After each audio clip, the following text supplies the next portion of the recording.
Hello guys and welcome to get into stocks. आज के इस वीडियो में हम फ्रेंड्स बात करने वाले हैं about what is stock market, कि आखिर स्टॉक मार्केट है क्या और ये एग्जिस्ट क्यों करता है। ठीक है, स्टॉक मार्केट एग्जिस्टेंस में आया ही क्यों, इसका रोल क्या है। आज का ये वीडियो फ्रेंड्स उन लोगों के लिए है जो लोग बिल्कुल स्टॉक मार्केट में न्यू हैं और इसके बारे में जानकारी चाहते हैं। ठीक है, तो चलिए शुरू करते हैं। हम फ्रेंड एक एग्जाम्पल के थ्रू इसको समझते हैं। ओके, मान लेते हैं कि कोई भी एक कंपनी थी, राइट। एक पर्सन ने कंपनी खोली। ठीक है, इस कंपनी का नाम हम मान लेते हैं, इस कंपनी का नाम था कंपनी ABC। ठीक है ना, ABC प्राइवेट लिमिटेड। ठीक है, तो ये कंपनी खुली। अब फ्रेंड्स होगा क्या, ये कंपनी जब खुलेगी ओनर इसको रन करेगा, धीरे धीरे कंपनी ग्रो करती है, राइट। मानने की इसकी कंपनी धीरे धीरे ग्रो करती रही, राइट।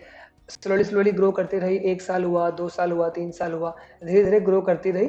और एक लेवल के बाद फ्रेंड्स, एक लेवल के बाद क्या होता है कि कंपनी को कुछ पैसे की जरूरत पड़ती है, राइट। कंपनी को जरूरत पड़ती है किस चीज की, कैपिटल की।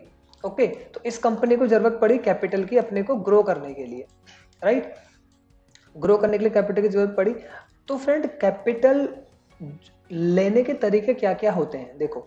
सबसे पहला तरीका तो होता है कि बैंक से जाके ये आदमी लोन ले लेता अपनी कंपनी के लिए। और फ्रेंड जब भी कंपनी को एक्सपेंड होना होता है तो छोटा मोटा रिक्वायरमेंट तो होता नहीं है। हम मान लेते हैं इसको जरूरत पड़ी 1000 करोड़ की, ठीक है ना, 1000 करोड़ की इसको जरूरत पड़ी। तो एक तो तरीका था फ्रेंड्स कि ये बैंक से जाके क्या ले, लोन ले ले। एक तरीका होता है कि ये किसी इन्वेस्टर से पैसे ले ले। ठीक है, किसी एक इन्वेस्टर को अपना बिजनेस प्लान दिखाए और उससे पैसे ले ले। और तीसरा तरीका होता है फ्रेंड्स कि पब्लिक से ये पैसा लेना स्टार्ट करे, राइट। मतलब पब्लिक से, लोगों से, जो लोग हैं अगर वो थोड़ा थोड़ा भी देंगे, लाखों लोग मिलकर देंगे तो इनका 1000 करोड़ मिल जाएगा, जिससे फिर ये एक्सपेंड कर सकते हैं। ठीक है ना। अब फ्रेंड इनके बारे में तो हमको नॉलेज है ही, लेकिन जब भी हमें पब्लिक से पैसा लेना होता है तो यहाँ पे आता है रोल स्टॉक मार्केट का। ठीक है, स्टॉक मार्केट का इन्वेंशन हुआ ही इसलिए था कि जो बड़ी कंपनी है जिनको एक्सपेंड करना है, जब उनको पैसे की जरूरत पड़ती है तो वो पब्लिक से पैसा ले सके। अब वो लेंगे कहाँ से, तो वो लेंगे शेयर मार्केट से। ठीक है, अब शेयर मार्केट में क्या होता है इसको थोड़ा समझ लेते हैं कि ये इस पैसे को कैसे लोगों से लेता है। तो फ्रेंड ये कंपनी क्या करेगी, ABC जो कंपनी है, 1000 करोड़ के इसको शेयर चाहिए। ठीक है, सॉरी 1000 करोड़ इसको रुपीस चाहिए। तो फ्रेंड ये कंपनी क्या करती है, लोगों से ये पैसा लेती है थ्रू स्टॉक मार्केट और उसके बदले में उनको देती है अपने कंपनी के शेयर्स। ठीक है ना, इनसे पैसा लेगी, इनके बदले क्या दे देगी, शेयर्स दे देगी। ठीक है, ये लोग इनको रुपीस देंगे और ये कंपनी इनको शेयर देगी। अब शेयर फ्रेंड होता क्या है, शेयर कुछ नहीं, बेसिकली ओनरशिप होती है एक तरह की। ठीक है ना, हम कह सकते हैं फ्रैक्शन ऑफ ओनरशिप। ठीक है, यानी ओनरशिप का एक हिस्सेदारी इनको दी जाती है कंपनी के अंदर। और ये सारा प्रोसेस कैसे करा जाता है, वो करा जाता है थ्रू शेयर मार्केट। ठीक है, इसको सिंपल ऐसे समझना है, जैसे सब्जी मार्केट में सब्जी बिकती है वैसे शेयर मार्केट में शेयर बिकते हैं। ठीक है, शेयर्स का खरीदना बेचना ये सब चलता रहता है। अब फ्रेंड ये होगा कैसे, हम थोड़ा इसको समझते हैं। देखिए अब ये काम कैसे होगा। सबसे पहले जो भी ABC कंपनी है ये क्या करेगी, ये ऐसे हम लेके चलते हैं कि ये अपने 1000 करोड़ इतना ही मान लेते हैं कि इतने शेयर्स निकालेगी, है ना। वो कितने भी निकाल सकती है, डिपेंड करता है कंपनी के ऊपर। अब ये अगर 1000 शेयर्स निकालेगी और इसको 1000 करोड़ रुपीस चाहिए, तो एक शेयर की वैल्यू कितनी हो जाएगी, एक शेयर की जो वैल्यू है फ्रेंड्स वो ऑब्वियस सी बात है 1 रुपी होगी। ठीक है ना, क्योंकि इनके पास 1000 करोड़ शेयर्स हैं और इनको 1000 करोड़ रुपए की भी जरूरत है। तो 1 शेयर की वैल्यू हो जाएगी 1 रुपीज और इसको बोला जाता है फ्रेंड्स फेस वैल्यू। ठीक है ना, फेस वैल्यू। ठीक है, किसी भी कंपनी की फेस वैल्यू होती है, उसके शेयर का जो प्राइस होता है उसको हम फेस वैल्यू भी कहते हैं इनिशियल टाइम पे। ओके, अब क्या होगा, इन्होंने मानो अपना शेयर लॉन्च करा। ठीक है, 1 रुपीज का एक शेयर, 1000 करोड़ इन्होंने मार्केट में निकाले। ये इस प्रोसेस को जब हम करते हैं, जब मार्केट में फर्स्ट टाइम कोई भी कंपनी लिस्ट होती है तो उस लिस्टिंग को बोला जाता है IPO। कंपनी अपना IPO लॉन्च करती है, यानी ABC प्राइवेट लिमिटेड अपना IPO लॉन्च करेगी। IPO का मतलब होता है इनिशियल पब्लिक ऑफरिंग, पहली बार पब्लिक को ऑफर करना। ठीक है, अपना आईपीओ लेके आएगी और क्या बोलेगी कि ये हमारी कंपनी है, हमारे 1 शेयर का प्राइस 1 रुपीज है, आप लोग हमारे इतने इतने शेयर को ले लीजिए। ठीक है, और हम उन शेयर्स को लेना स्टार्ट कर देते हैं। ठीक है, और जैसे जैसे हम उस शेयर्स को लेते रहेंगे, वो जो हम पैसा पे करेंगे शेयर लेने का, वो पैसा कहाँ जाएगा? एबीसी प्राइवेट लिमिटेड के पास, जिस पैसे से फिर ये ग्रो करेगी। ठीक है, और अगर ये ग्रो करेगी, कंपनी का वॉल्यूम ज़्यादा होगा, कंपनी में पैसा ज़्यादा होगा, तो शेयर्स की वैल्यू भी धीरे धीरे इंक्रीज होती जाएगी, शेयर में भी शेयर का पैसा भी धीरे धीरे बढ़ता जाएगा, 1 रुपये से 2 रुपये, 2 से 4, इस तरह से वो शेयर प्राइस भी इंक्रीज करेगा। अब फ्रेंड, जो भी ये प्रोसेस मैंने आपको बताई है, ये प्रोसेस किस तरह से एग्जीक्यूट होती है, थोड़ा सा टेक्निकल्स हम इसके बारे में जानते हैं। तो हम लोग समझते हैं फ्रेंड्स, देखिए, जब भी हम शेयर लेने जाएं, अब ये सारे काम शेयर मार्केट में जो भी काम होते हैं, ये काम कहाँ पे होते हैं? ये काम होते हैं एक्सचेंज के अंदर। ठीक है ना, ये काम कहाँ पे प्लेस होते हैं? एक्सचेंजेस के अंदर ये काम करे जाते हैं। ठीक है फ्रेंड, एक्सचेंज होते हैं जिनके अंदर ये काम करा जाता है। जैसे इंडिया के अंदर 2 बहुत ही फेमस एक्सचेंज हैं, नेशनल स्टॉक एक्सचेंज, ठीक है, जो कि दिल्ली के अंदर मौजूद है, और बॉम्बे स्टॉक एक्सचेंज, जो कि मुंबई के अंदर है। ठीक है ना, अब फ्रेंड्स क्या होता है, मानिए ये है एक्सचेंज और यहाँ पे आते हैं हम। ठीक है, आप और हम, जो कि पब्लिक है, बेसिक पब्लिक। ठीक है, अब फ्रेंड, जब भी हमको किसी भी कंपनी का शेयर लेना होगा, तो हम सीधा एक्सचेंज में जाके उस शेयर को नहीं ले सकते। शेयर मिलेंगे एक्सचेंज में, कंपनी, जो भी कंपनी होती है वो अपने को एक्सचेंज के अंदर ही रजिस्टर कराएगी, एक्सचेंज में अपना आईपीओ लॉन्च करेगी। ठीक है, और फिर जब हमको शेयर चाहिए होगा, तो हमको सीधा हम एक्सचेंज के पास नहीं जा सकते, हमको जरूरत पड़ती है एक ब्रोकर की। ठीक है, हमको जरूरत पड़ती है एक ब्रोकर की। जैसे आपने सुना होगा ज़ेरोधा, अपस्टॉक्स, 5 पैसा, एंजल ब्रोकिंग, इस तरह के बहुत सारे ब्रोकर मौजूद हैं। ठीक है ना, इंडिया के अंदर बहुत सारे ब्रोकर हैं। हम इस ब्रोकर में अपना अकाउंट खोलते हैं और इस ब्रोकर से बोलते हैं कि मेरे लिए वो वाला शेयर खरीदो। तो ये उस कि हमारा ऑर्डर यहाँ लगाता है, यहाँ से शेयर खरीदता है और फिर हमको शेयर को देता है। तो ये फ्रेंड प्रोसेस होता है, सीधा हम एक्सचेंज में जाके नहीं खरीद सकते। ठीक है ना, ब्रोकर बीच में आता है। अभी के टाइम पे फ्रेंड, अगर मैं बात करूं तो रिटेल इन्वेस्टर्स के लिए, यानी हम लोगों के लिए, जो इंडिया में टॉप ब्रोकर है वो है ज़ेरोधा, और ज़ेरोधा ही मैं भी यूज़ करता हूं। अगर आपको ज़ेरोधा के अंदर डीमैट अकाउंट खोलना है, तो आप लिंक में मैंने डिस्क्रिप्शन दिया, वहां से इसको खोल सकते हैं। अब मैं बात करता हूँ डीमैट अकाउंट की, कि ये होता क्या है। देखो फ्रेंड, जैसे हमारा बैंक अकाउंट होता है, ठीक है ना, बैंक अकाउंट में क्या रहते हैं? रुपीज रहते हैं, पैसे रहते हैं। सिमिलरली जो हमारा डीमैट अकाउंट होता है, डीमैट अकाउंट के अंदर हमारे शेयर्स रहते हैं। ओके, डीमैट अकाउंट के अंदर क्या रहते हैं? हमारे शेयर्स। मानिए आपने इससे रिलायंस के 50 शेयर ले लिए, तो वो कहाँ पे स्टोर होंगे? जाके वो स्टोर होंगे हमारे डीमैट अकाउंट में। इसलिए हमारे पास डीमैट अकाउंट होना जरूरी होता है, ताकि हम वो सारे शेयर्स को उसके अंदर होल्ड करके रख सकें और उसे हम कितने भी टाइम तक होल्ड कर सकें। ओके, तो ये है एक कॉन्सेप्ट जो मैंने आपको बेसिक बताया कि किस तरह से चीजें होती है। अब फ्रेंड, एक चीज और समझते हैं कि इतना तो मैं समझ में आ गया कि शेयर मार्केट है क्यों है, ताकि अगर किसी कंपनी को एक्सपेंड करना हो, लोगों से पैसा लेना हो, तो वो कंपनी शेयर मार्केट में अपने आप को लिस्ट करती है, अपना आईपीओ लॉन्च करती है। ठीक है, उसके बाद जो पब्लिक होती है वो क्या करती है? पब्लिक उसके शेयर्स में खरीदारी शुरू करती है। पब्लिक बोलती है ब्रोकर को बाय, ब्रोकर एक्सचेंज से बाय करता है और हमको वापस लाके दे देता है कि लो आपका शेयर रखा, ये लो। ठीक है, इस तरह से फ्रेंड होती है बेसिक स्टॉक मार्केट का स्ट्रक्चर, मैंने आपको ये बताया। अब फ्रेंड्स मैं बात करता हूँ, आपको और हमको पता है जैसे शेयर्स के रेट जो होते हैं वो ऊपर नीचे होते रहते हैं, तो ये क्यों होता है इसके बारे में थोड़ा सा हम बात करते हैं। तो फ्रेंड देखिए, जब मान लीजिए आपने शेयर ले लिए, ठीक है, आपके पास मान लेते हैं कंपनी के शेयर्स अब आ गए हैं, राइट, तो ये आप हैं, ठीक है, और आपने माने किसी भी कंपनी के शेयर ले लिए, ठीक है, आपने 100 शेयर्स ले लिए, ठीक है, किसी भी कंपनी के आपने 100 शेयर लिए हुए हैं, और कितने रेट में लिए हुए आपने? सॉरी,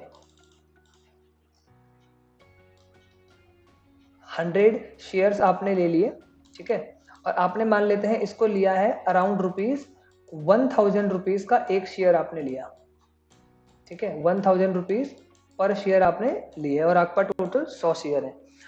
अब फ्रेंड, अगर, ठीक है, मार्केट में मानो उसका जो प्राइस अभी चल रहा है, आपने 1000 पे लिया था, मानो अभी उसका प्राइस चल रहा है 1000, ठीक है, 1000 ही चल रहा है, हम ऐसा मान लेते हैं, ठीक है, ओके।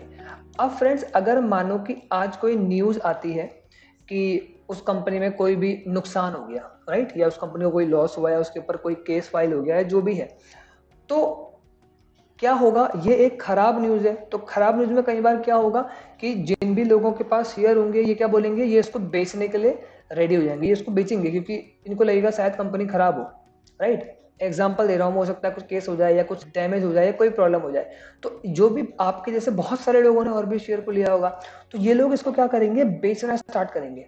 अब जब ये पर्सन इसको बेचेगा, राइट, तो अब कंपनी खराब है तो ये तो सबको पता है, तो 1000 रुपये में तो कोई खरीदेगा नहीं। तो जो यहाँ पे खरीदने वाला पर्सन होगा वो क्या बोलेगा कि मैं खरीद तो लूंगा लेकिन मुझे कितने में चाहिए, 990 में दो, ठीक है, ये 990 में मांगेगा। और अगर ये पर्सन इतना लॉस झेल सकता है तो ये क्या बोलेगा, इससे ओके, और ये इसको बेच देगा। जैसे ही इसको 990 में बेचेगा, शेयर का जो प्राइस होगा फ्रेंड 1000 के बाद वो कहाँ आ जाएगा, 990, ठीक है। तो हमारा शेयर का प्राइस कहाँ आया, थोड़ा सा नीचे आया, ओके। अब मान लेते हैं अगेन फिर कोई पर्सन है, राइट, अब मानो 1-2 दिन बीता, अगर कोई अच्छी न्यूज़ आने लगी कि हाँ भाई अब चीज़ें सही हो रही है, अब इस पर्सन ने 990 में लिया है ना, अब मानो न्यूज़ अच्छी आ रही है, चीज़ें सही हो रही है, और कोई पर्सन एक और आया, है ना, और ये पर्सन बहुत ज़्यादा ऑप्टिमिस्टिक है कंपनी को लेके, है ना, तो इसने क्या बोला इस पर्सन से कि इसने अब बोला कि मेरे को शेयर्स चाहिए, राइट, ये शेयर खरीदना चाहता है, तो ये 990 में इसने लिए तो क्या है 990 में बेचेगा नहीं, ये ऑब्वियस सी बात है, ज़्यादा में बेचने की कोशिश करेगा, तो ये क्या बोलेगा 995 में बेचूंगा, ये बोलेगा ओके दे दो, तो ये फिर इससे खरीद लेगा, कितने में, 995 में, यानी कि अब शेयर का रेट कितना हो जाएगा, 995, राइट। सिमिलरली अगर कोई और पर्सन होते हैं, ठीक है, ये इसको बेच देता है, ये खरीदता है मानो 1020 में, तो शेयर का प्राइस नेक्स्ट टाइम क्या हो जाएगा, 1020। तो आपको समझ में आया होगा बेसिक शेयर प्राइस मूव कैसे करता है। शेयर प्राइस मूव करता है डिमांड और सप्लाई से। कैसे मूव करता है, डिमांड और सप्लाई से, ठीक है। मतलब कि जब इस पर्सन ने इसको बेचा था 990 में, तो सिर्फ यही तो नहीं बेच रहा होगा, बहुत सारे लोग बेच रहे होंगे, यानी उस टाइम पे क्या हो गया था, सप्लाई बहुत ज्यादा होने लग गई थी शेयर्स की, ठीक है। तो जब भी सप्लाई होती है तो रेट क्या होगा हमारा, सप्लाई के टाइम पे रेट हमारा नीचे की ओर आता है, ठीक है। लेकिन जब कुछ अच्छी न्यूज आने लगी और ये पर्सन 995 में खरीदने को रेडी हुआ, तो यही तो नहीं हुआ होगा, और भी बहुत सारे ऐसे लोग होंगे, हजारों लाखों लोग, बहुत सारे लोग इस रेट पे लेने को रेडी होंगे, और तो उस टाइम पे क्या हुआ होगा, इसकी डिमांड क्रिएट हो गई होगी शेयर की, है ना। लोग 995 में, 996 में, 997 हर रेट पर लेने के लिए रेडी बैठे होंगे, तो उसको बोलते हैं डिमांड। और जब भी डिमांड आती है तो रेट हमारे ऊपर की ओर जाना शुरू करते हैं, राइट। और इस डिमांड एंड सप्लाई की वजह से एक चार्ट फॉर्मेशन होता है जहां पे प्राइस ऊपर नीचे इस तरह से चलता है, ओके, राइट। और फ्रेंड जो ये चार्ट बनते हैं मार्केट्स में अलग अलग तरह के, इनको रीड करने के भी तरीके होते हैं, चार्ट को रीड भी करा जाता है, ठीक है। ये जो प्राइस ऊपर नीचे करता है, इसके एक्शन को भी रीड करा जाता है, जिसको बोला जाता है प्राइस एक्शन, ठीक है ना। मार्केट में इसको क्या बोलते हैं, प्राइस एक्शन, कि प्राइस किस तरह से मूव कर रहा है, इसकी भी स्टडी करी जाती है, जिसको हम बोलते हैं प्राइस एक्शन। और इसकी प्रॉपर स्टडी को बोला जाता है टेक्निकल एनालिसिस, ठीक है। टेक्निकल एनालिसिस यानी कि टेक्निकली चार्ट को एनालाइज करा जाता है कि अब आने वाला मूव कैसा हो सकता है। टेक्निकल एनालिसिस के अंदर लोग क्या करते हैं, प्रीवियस मूव्स से जज करने की कोशिश करते हैं कि आने वाले टाइम में चार्ट अब किस तरफ को जा सकता है, प्राइस ऊपर या नीचे, ठीक है। ये कहलाता है फ्रेंड टेक्निकल एनालिसिस। और एक और चीज होती है जिसको हम बोलते हैं fundamental analysis, right. Fundamental analysis क्या होता है फ्रेंड्स, फंडामेंटल एनालिसिस में हम लोग कंपनी के बैलेंस शीट्स हो गई, या कंपनी का प्रॉफिट हो गया, लॉस स्टेटमेंट हो गया, राइट, उनके ओनर्स के बारे में जानकारी हो गई, न्यूज हो गई, इन सब चीजों को ट्रैक करते हैं फाइनेंशियल फंडामेंटल एनालिसिस के अंदर, ओके। और फंडामेंटल एनालिसिस लॉन्ग टर्म के लिए भी यूज करी जाती है, कि अगर आपको देखना हो आने वाले 3 साल बाद, 5 साल बाद कंपनी कहाँ होगी, तो उसके लिए फंडामेंटल एनालिसिस लोग यूज करते हैं। और अगर शॉर्ट टर्म में देखना है कि 1 महीने में, अगले दिन, 2 दिन में, अगले कुछ घंटों के अंदर, तो उसके लिए लोग टेक्निकल एनालिसिस यूज करना प्रेफर करते हैं, राइट। तो ये चीज आपको समझ में आया। बहुत बेसिक में समझा रहा हूँ फ्रेंड्स, अगर आपको फास्ट लगे तो वीडियो को आप पीछे जाके भी दोबारा देख सकते हैं। ओके, अब हमारा एक क्वेश्चन और यहाँ पे आता है कि ये सब तो ठीक है, अच्छा तो लोग फिर यहाँ पे पैसा कैसे कमाते हैं, राइट? लोग इस पैसे को कैसे कमाते हैं? तो फ्रेंड, लोग पैसा कैसे कमाते हैं वो मैं आपको बताता हूँ। अब क्या होता है, जैसे कि मैंने आपको बताया कि प्राइस जो होता है वो अप डाउन इस तरह से चलता है with in a demand and supply. Okay, तो हम मान लेते हैं ये किसी कंपनी का शेयर प्राइस का परफॉर्मेंस है। ओके, ये उसका चार्ट है, राइट? अब फ्रेंड्स क्या होगा, रेट कभी ऊपर नीचे होता रहेगा। अब मानो अगर कोई भी पर्सन इस कंपनी के शेयर को एट दिस पॉइंट बाय करता है, राइट? इस पॉइंट पे अगर उसको बाय करता है, नहीं मान लेते हैं कि यहाँ पे है, ये रेट है 500 का, ठीक है, और कुछ टाइम बाद वो इस रेट पे उसको सेल करता है, मान लेते हैं ये रेट है 1000 का, ठीक है। तो मानो उसने 500 के रेट में 100 शेयर बाय करे और 1000 के रेट में 100 शेयर बेच के आ गया, यानी कि उसने 500 का नेट प्रॉफिट करा 100 शेयर्स में, यानी उसको 50,000 का नेट प्रॉफिट हुआ है, ठीक है ना। तो इस तरह से लोग शेयर मार्केट में प्रॉफिट करते हैं। ये जो मैंने आपको बताया फ्रेंड्स, इसको बोला जाता है इक्विटी, राइट? इसको बोला जाता है इक्विटी, ठीक है। इक्विटी क्या होता है? इक्विटी का मतलब होता है ओनरशिप बेसिकली, ठीक है ना। यानी कि अगर आप डायरेक्टली शेयर खरीद रहे हो और कुछ टाइम बाद उसको बेच रहे हो, तो इसको बोला जाता है इक्विटी ट्रेडिंग, ठीक है ना। इसको बोलते हैं इक्विटी ट्रेडिंग, ठीक है, जहां पे आप इक्विटी को खरीदते हो और कुछ टाइम बाद उसको बेच देते हो, इसको बोला जाता है फ्रेंड्स इक्विटी ट्रेडिंग। अब इसमें भी ट्रेडिंग में भी बहुत सारे प्रकार आ जाते हैं, जैसे मैं अगर आपको बताऊं तो एक तो होता है फ्रेंड स्कैल्पिंग, ठीक है।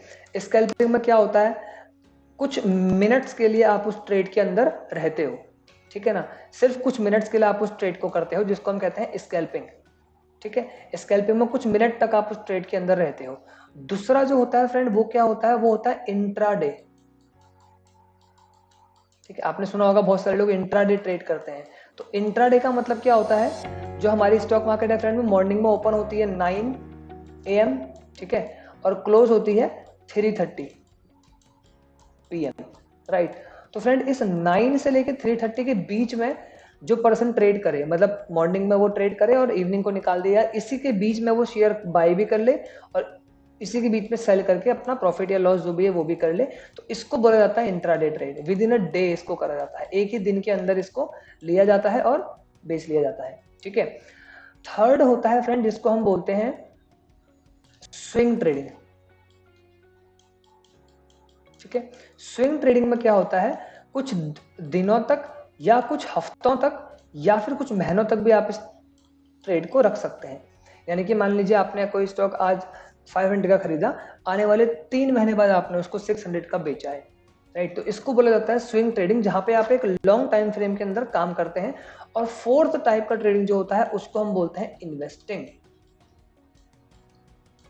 ठीक है। इन्वेस्टिंग के बारे में तो आपको पता ही है, जहां पे हम लॉन्ग टर्म के लिए होल्ड करना शुरू करते हैं, 1 ईयर, 2 ईयर, 5 ईयर, ठीक है, और भी उससे ज्यादा कुछ डिकेड्स के लिए हम होल्ड कर ले, इसको बोला जाता है इन्वेस्टिंग, जहां पे हम लॉन्ग टर्म के लिए पैसे को लगा के रखते हैं।